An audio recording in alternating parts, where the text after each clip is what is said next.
Hey guys, YouTuber Nerd here. Alright, now here I am continuing on with my Halloween reviews. And I told you guys in my last video when I reviewed Casper that I was going to review the two prequel Casper films to the original movie. And so yeah, here I am to review those. And first up, here I am with a review for Casper, A Spirited Beginning. So yeah, this movie was released on this was like a direct-to-video film, and this was released in 1997. And unlike the original film was from Universal, and yeah, these two prequel films were actually released by Fox. So yeah, I have questioned how Fox was able to do these films when the original film was from Universal. I guess yeah, maybe like Harvey Entertainment's license was like the moved over to Fox. So yeah, that's how Fox was able to get the rights to do these films. But that's my take on it. But I'm not sure if that's actually true. Yeah, but yeah, these films were like are like very loose prequels to the original Casper movie. Yeah, and yeah, like I said, they are loose because yeah, they don't like absolutely like follow the like how Casper explained how his origin like was in the original movie. So yeah, these films do like kind of re- uh, retell it and stuff. Yeah, and yeah, ever since like this film's release, like it really hasn't received too much love. Like a lot of people really have like just really hated this film, especially like the fans of the original film. Yeah, and I over the years, like yeah, I've just been seeing like this film really get a lot of hate. Like on Rotten Tomatoes, this film has a score of 0% on the tomato meter. Yeah, so yeah, this film has really gotten a lot of hate over the years. But me personally, I actually do kind of have a soft spot for the film. And okay, like how can I put this? This film, yeah, this film really probably really is not all that good. But like it really, yeah, a lot of the criticism that this movie gets, like a lot of it is true, but at the same time, I actually do kind of appreciate what this film does do. What do I mean by that? Well, yeah, how can I put this? I actually do kind of like what this film does. What it is about is like, yeah, when this film like starts off, like Casper has just like become a ghost, and yeah, as the film starts, like Casper really like just has no idea what's going on. But then yeah, then he like does realize that he's a ghost, and just like everybody is afraid of him, even though like he doesn't want to scare people. And Casper just is like really like depressed and lonely that like pretty much like nobody he even like cares about him, and everybody is just like screaming and running away. And then yeah, in this film, Casper does like befriend a human boy that is kind of like sort of the same style as him, where he's like a kind of a loner himself, and he doesn't even have a very good relationship with his father. And yeah, and so yeah, they can relate to each other, and they do end up befriending. Yeah, and I think that there are like some kids that can kind of like relate with Casper's position here because yeah, I'm sure like there were like there are some people that like as kids like they were just like kind of like very like they were just kind of loners that really just like there were like probably some like socially awkward kids that really just didn't have a lot of friends, and a lot of people would try to avoid, but there was that one person that they were friends with and stuff. So yeah, I'm sure that there are like a lot of people out there. I mean, I remember as a kid, I was like kind of socially awkward, and yeah, really just a lot. There were a lot of people that really just were not really like talking to me and stuff. Like I was just like kind of a loner as a kid. But yeah, you did like have like, and yeah, then just like nobody was really talking to me a lot of the times, and yeah, it was just like felt like could get kind of lonely and stuff. So yeah, as a kid, I could kind of like relate to Casper's situation in this film as it starts off. But yeah, and I'm sure that probably like if you are were like that as a kid, if you were like the socially awkward kid that just kind of like just didn't really fit in with the groups and stuff, and but you did have like that one friend that, and you probably can also like kind of relate to Casper. Like you can probably like put yourself in Casper's shoes. Yeah, yeah, and I really do feel like it is the film is kind of relatable in that sense when you like look at Casper's position as the film starts and just as the film progresses.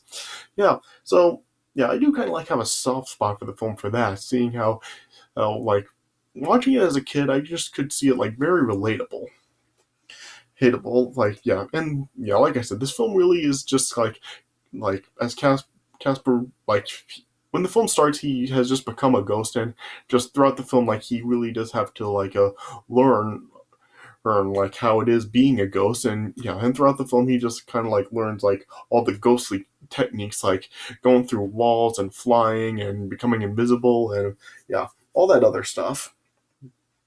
Yeah, and in this film, like I said, Casper does end up befriending like a 10-year-old loner boy in the film named Chris, and yeah, and in this film, I do think Chris is overall. I think he's a good like a human friend to Casper. I mean, yeah, because yeah, he can like really relate to Casper in the film because he is in a similar position that Casper is in. Just like how really just he doesn't really have a whole lot of friends, and just yeah, there's a lot of people that really just don't really care and stuff. Yeah, and especially like I said, with the relationship that Chris has with his dad in the film, because yeah, the film they show that Chris's dad Tim, he's like very like work obsessed because yeah, he has some sort of job like with working with the town mayor. And yeah, and apparently he's been like under a lot of pressure with the mayor, and yeah, and because of that, he's just like really obsessed with his work and stuff, and he's really not paying a whole lot of attention to Chris. And yeah, personally, I think that Chris's dad is like too much of an asshole in this film because he just is like very neglectful to Chris throughout this entire film because yeah, he really isn't doesn't really pay attention to Chris. Like he just is like really into his work and he's not really like paying attention to Chris because throughout the film he's like just it's like not attending like Chris's school meetings. Like he doesn't attend Chris's his open house at school, and he also like ends up avoiding a parent teacher conference that Chris had made for him. And yeah, and even like at one point when he promises Chris a night like together, like he just ends up like bailing on that.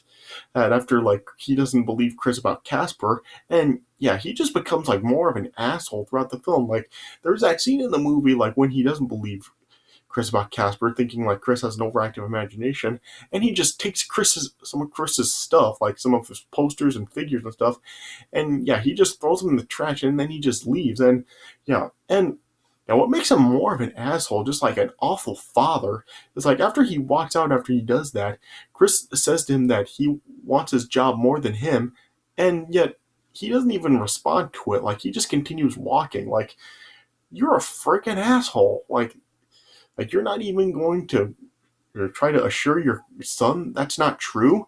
Like just like continuing to walk after that, like it's just kind of proving his point more. Like you don't even care about your son. Like oh, like yeah, Chris's dad just he just becomes more and more of an asshole as the film progresses. Like even like at the end of the film when he really does like learn the error of his ways, and yeah, and he does apologize. Just I seriously just cannot look past like how bad of a father he is and how much he neglects Chris.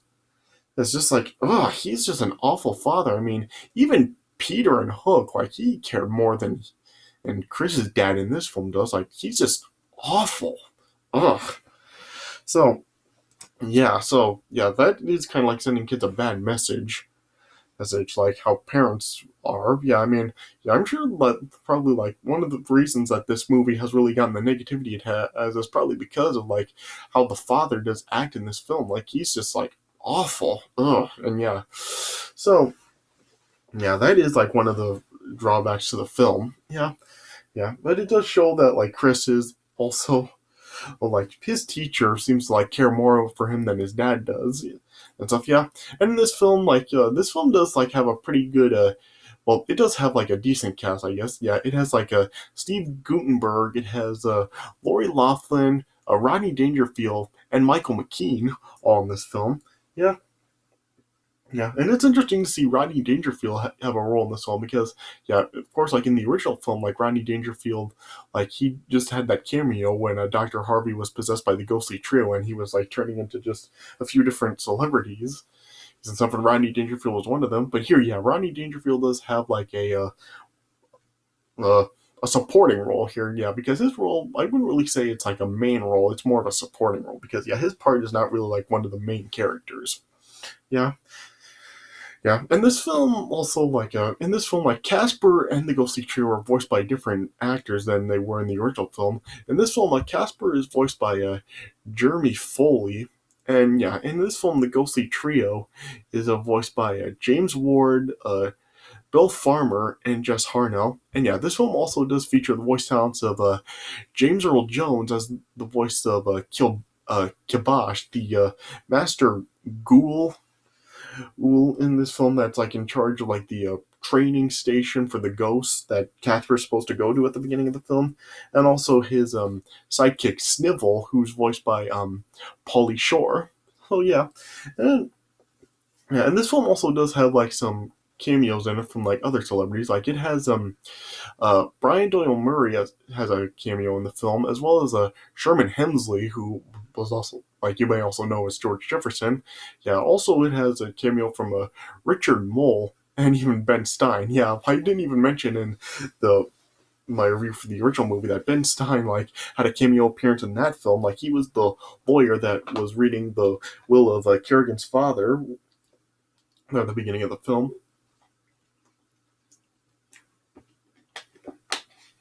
Yeah, and Ben Stein also does like have a cameo, like sort of at the beginning of this film, where he plays a grocer that like gets scared of Casper at the beginning. Yeah, and yeah, this film really does something that I really haven't seen before with Ben Stein.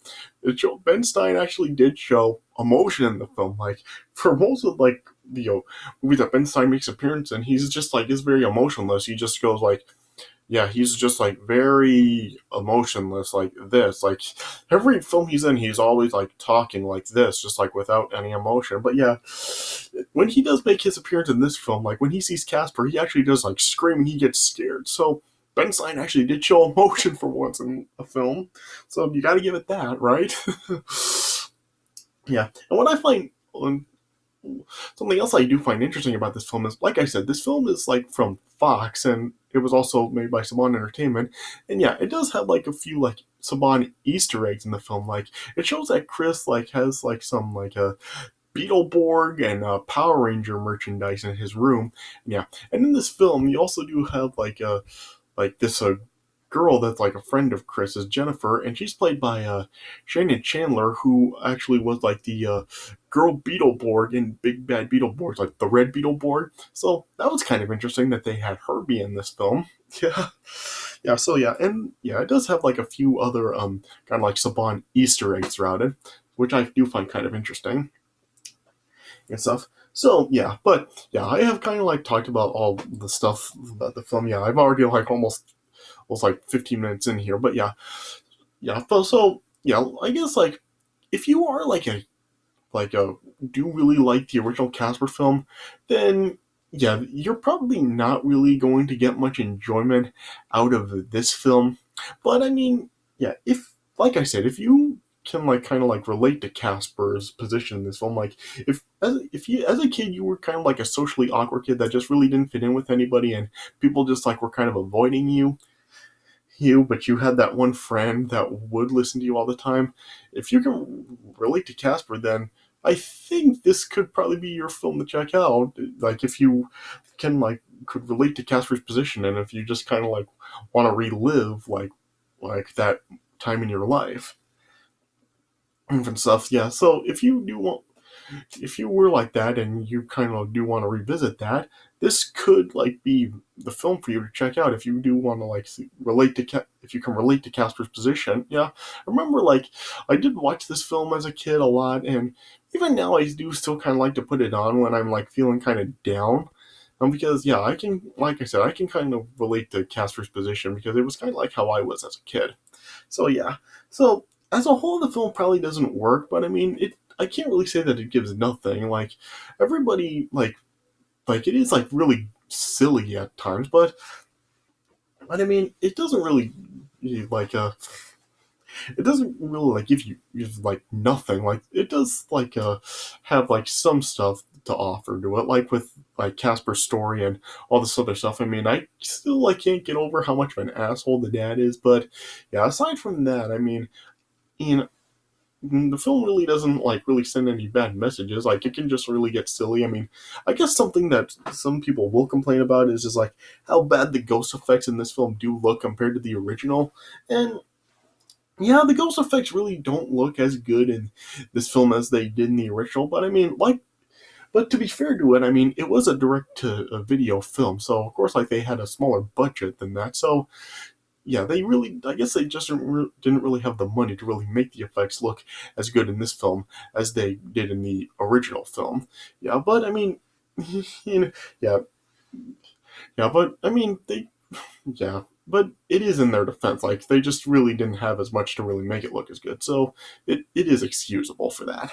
Yeah, but yeah, so oh yeah, so like I said, as a whole, it probably really doesn't work. But I mean, I do like get some enjoyment out of it, and I just really do find like Casper's position very relatable. So yeah, yeah. So I don't know. So it's probably really not recommended for big fans of the original Casper film. But yeah, like I said, like if you can relate to Casper's position in the film, this could be the film for you to check out. So yeah. So I guess I would probably give this film around, I don't know, I guess I would give it 1.5 stars out of 4. I mean, yeah, it's really not that good of a movie, but yeah, I just do have a soft spot for it because I do find it kind of relatable. All right, so again, I'm already 17 minutes into this video, so yeah, let me just stop wasting time and just talk about the film. All right, so yeah, so as the film opens up, like I said, it has this is like Casper aboard a train that's headed to a ghost central station to train new ghosts. Yeah, but yeah, of course, like Casper really is unaware that he is a ghost, and then yeah, he's just trying to ask what's going on, and ends up getting tossed overboard the train. Yeah. And then eventually Casper makes his way into Deedstown, and then yeah, everybody in the town was just like scared of Casper, but yeah, Casper had no idea what was going on, but then he eventually did realize that he was a ghost. Yeah.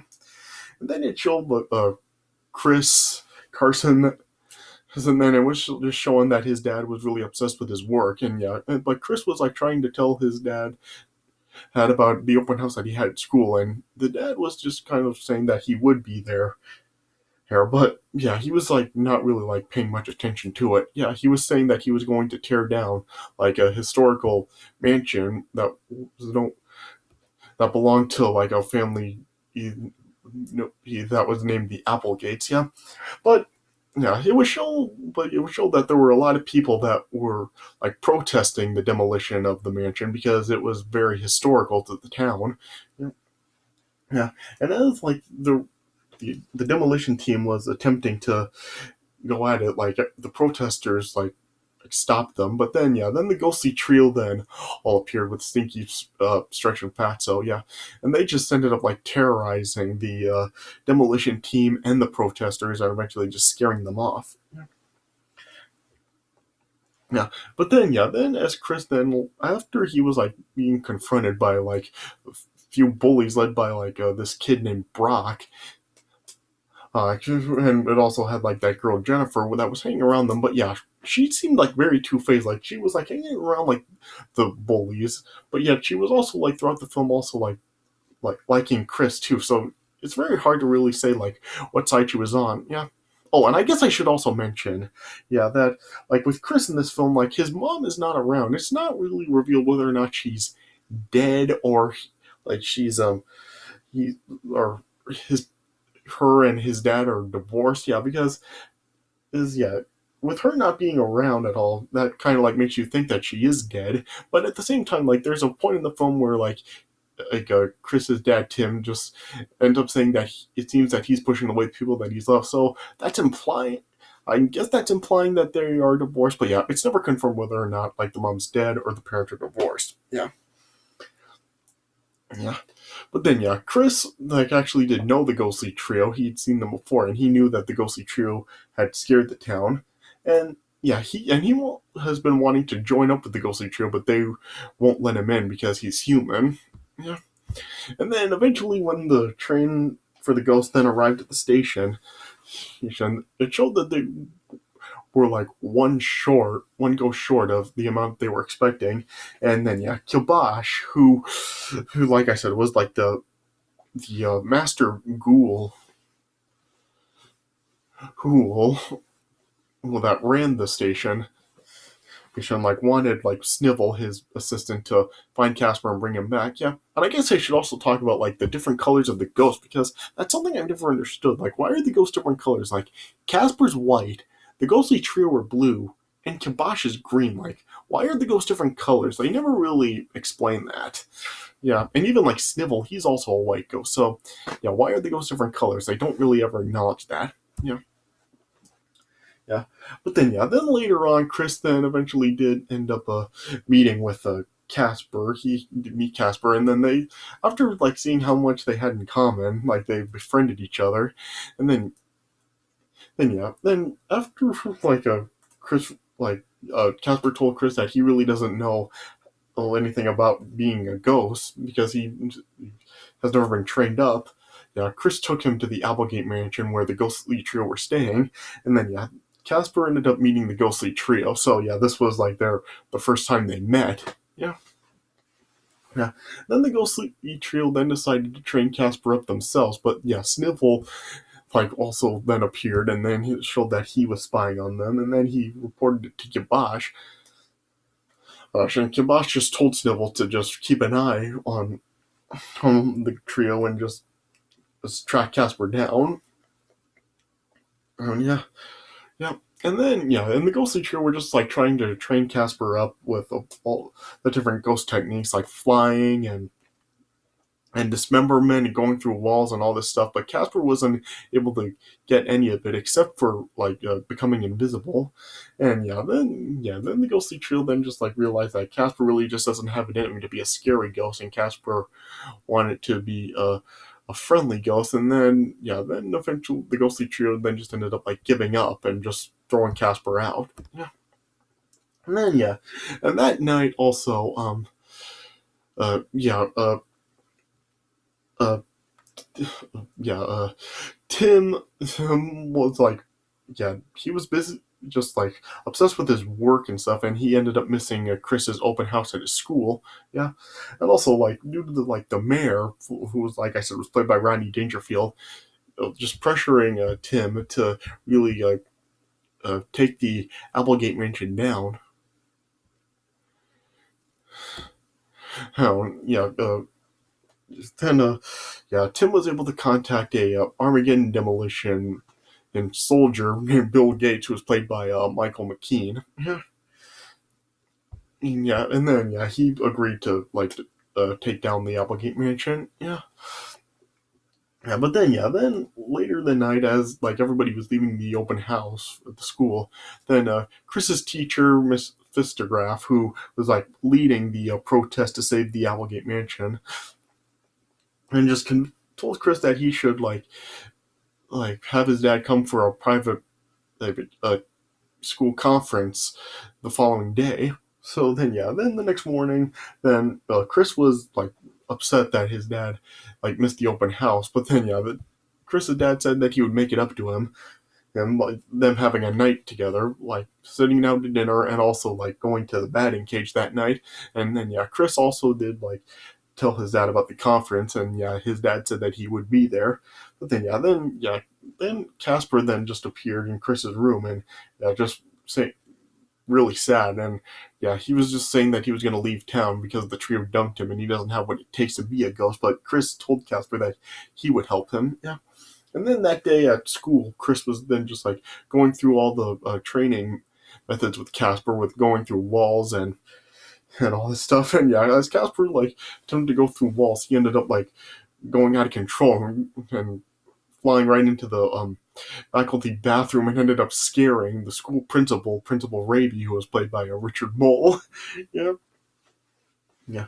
Then after one lesson from Chris, his like he Casper ended up like taking down like Brock and the other bullies with pranks. Yeah, and then that ended up getting Brock busted with the principal rapey. Yeah, yeah, and then then later on, and like Casper then like went to go out to use his ghost powers to try to help people. Then he ended up like stopping a attempted armed robbery from someone that was trying to rob a market with the cashier played by Sherman Hemsley. Yeah, and then after like Casper saved the grocer, then the cashier would just thank Casper and offered him a piece of jerky. Yeah, but then it chilled. Then like later on, as it was time for Chris's conference. And it showed that his dad was actually getting ready to go to the conference, but then his like coworker then told him that like Chris's teacher was behind the protest for the to save the Applegate mansion, and then after that, then the dad then just like decided to bail on the conference. So he did that purposely. So that's what I'm talking about. That really makes him like such a freaking asshole. Yeah, yeah. Then later that night, then like after Casper assured Chris that his dad would at least spend their night together, yeah, Casper and Chris made like the dinner. Yeah, yeah, but then it also showed later that night that Bill that like actually implanted a bomb inside of the mansion. Yeah, and then as Snivel was like reporting to Kibosh like that Chris was training up Casper, that just like led Kibosh to just snapping, and then he then went out to search for Casper. Yeah. And then the ghostly trio also like heard about like Casper doing good deeds around the town, and they decided that they had to stop Casper to save their image. Yeah, and then as like Chris was getting ready to introduce his dad to Casper, he had Casper wait out his window, and the ghostly trio ended up just taking Casper away. And then of course Casper wasn't there when Chris tried to introduce his dad to Casper, and his dad thought that Chris was just like making everything up, and then he just told Chris that he had an overactive imagination and he had to grow up. And like I said, he then just like took like some of Chris's stuff and just threw it in the trash. And then he just ended up leaving to go see the mayor again. Yeah, and and like I said, as Chris just said to his dad as he was leaving that he wants his job more than him, and the dad just continued to walk. He didn't even stop to like say anything to Chris about that. Yeah, and then after like what happened, Chris was just like so upset with what his dad did, and he thought that Casper betrayed him. That Chris just ended up running away, and then but Casper then was able to eventually escape from the trio. But what I want to know is what took him so long to get back to Chris's house, because he didn't get back till the following morning. So what took him so long? Yeah, but then, after Chris then ran away, he got ambushed once again by Brock and his pals, and Jennifer tried to stick up for him, but the Brock and his pals just ended up like taking Chris away, and they ended up like locking him up in the Applegate mansion, locked him in a room with the bomb. Now, in their defense, they didn't know that a bomb was actually in the mansion. Yeah. And then the following morning, it showed that Kibosh then arrived in Deedstown, and yeah, uh, yeah. But Kibosh sent a Snivel to find Casper, and then he ended up trapping the ghostly trio inside of a cage that ended up sucking them in. Yeah, and then it should, and like yeah, that morning, Tim also ended up getting a call from Bill, and Bill then just like was informing Tim of what was going on at the mansion, and then Tim just told Bill to just demolish the mansion at 6:30 on the dot. Yeah, but then when Tim went up to Chris's room, then he just saw that Chris was gone, but Chris left a note saying that he ran away. And then Casper came back, and then Casper and Tim then met, and then they found out that Chris ended up running away. But then Casper then like convinced told Tim that they need each other and that he has to find him. And then after they like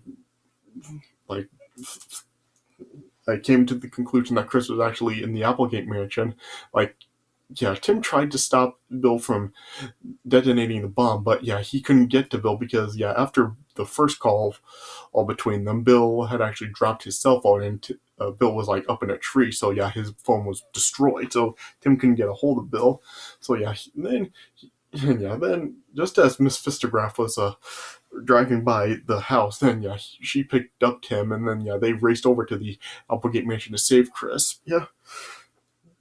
Yeah, and then eventually Snivel ended up finding Casper at the Applegate mansion, warning Chris, and so then yeah, he went back to Kibosh to tell him, yeah.